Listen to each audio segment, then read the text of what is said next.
Hi hello வணக்கம். உங்களுக்கு கமலி, நான் உங்களான என்னடா அவன் ரொம்ப நாளா வீடியோ போடல, திடீர்னு வீடியோ போடுறேன்னு யோசிக்கிறீங்களா? இங்கே சில விஷயம் நடக்குது. அந்த விஷயத்தை பத்தி டிஎம்கே ஆட்கள் வேணா பேசாம எதை பத்தி யோசிக்காம இருக்கலாம். நம்மளால அப்படி இருக்க முடியல. அப்படி ஒரு சில விஷயத்தை பத்தி தான் இந்த வீடியோல பார்க்க போறோம். வாங்க.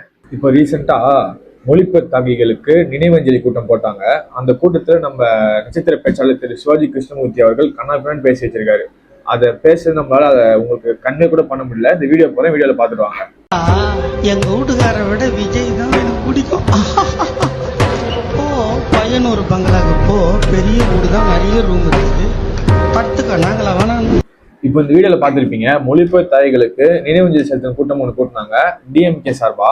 அது நம்ம டிஎம்கே நட்சத்திர பேச்சாளர் திரு சிவாஜி கிருஷ்ணமூர்த்தி அவர்கள் நம்ம மகளிரை பார்த்து ஆபாசமா பேசுறாரு. அது எதுக்கு பேசுறாருன்னா, தளபதி அவரை பார்த்த குஷியில நம்ம மகளிர் ஒருத்தங்க எனக்கு என் ஹஸ்பண்டோட தளபதி ரொம்ப பிடிக்கும்னு சொல்லியிருப்பாங்க.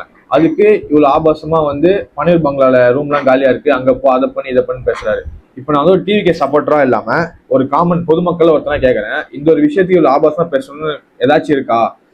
இவர் இவ்வளவு ஆபாசமா பேசுறாரு, பின்னாடி அவ்வளவு பேரு ஒரு ஆம்பளை ஒருத்தன் அவரை ஏஞ்சி செருப்பு கழட்டி அடிச்சு இது மாதிரி பேசாதரான்னு சொல்லியிருந்தா அவர் பேசியிருப்பாரு. அப்படி நம்ம சிஎம் சார் வேற ஸ்டேஜ் தமிழ்நாட்டு பெண்களுக்கு 100% பாதுகாப்பு இருக்கு, நம்ம தமிழ்நாடு மாதிரி லேடிஸை பாதுகாக்கிற ஒரு நாடே கிடையாதுலாம் பேசுறாரு.